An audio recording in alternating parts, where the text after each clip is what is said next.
यसको सम्बन्ध छ अथवा मौरी यसमा चाहिँ यो फुलमा कतिको आउँछ देख्नु भएको छ? आउँछ, बेसकेरी आउँछ। हो, त्यही मौरी यो अब भालेबाट यसमा क्रसिङ गराउने नै मौरीले हो।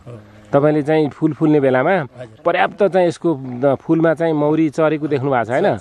चर्चा यसबाट यसमा अब यो यतिमा भएपछि यो भेगभरिलाई हुँदो रहेछ। हो, त्यति काम गर्दो रहेछ मौरीले। हो, यो धेरैलाई थाहा छैन।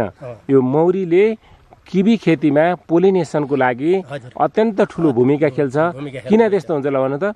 यो एउटा बोट चाहिँ भाले बोट हुन्छ हैन? भाले फुल्न पनि बहुत दामी फुल्छ। दामी फुल्छ, तपाईहरु चिन्नुहुन्छ।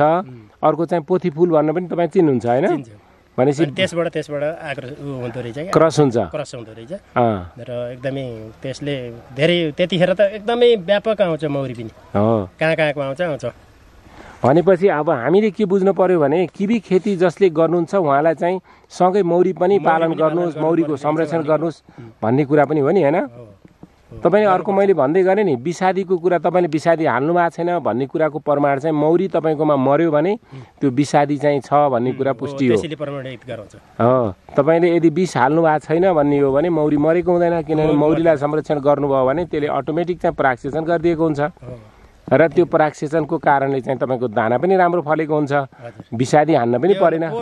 अब एउटा हामी के बुझौँ भने किवी खेती र मौरीको सम्बन्ध अत्यन्त अन्यान्यश्रित छ। अत्यन्त यिनीहरू बीचमा चाहिँ सँगसँगै बचाउनु पर्ने, पाल्नु पर्ने र यिनीहरूलाई चाहिँ संरक्षण गर्नुपर्ने आवश्यकता छ भन्ने कुरा तपाईले पनि महसुस गर्नुभयो नि हैन? हजुर, बिल्कुल।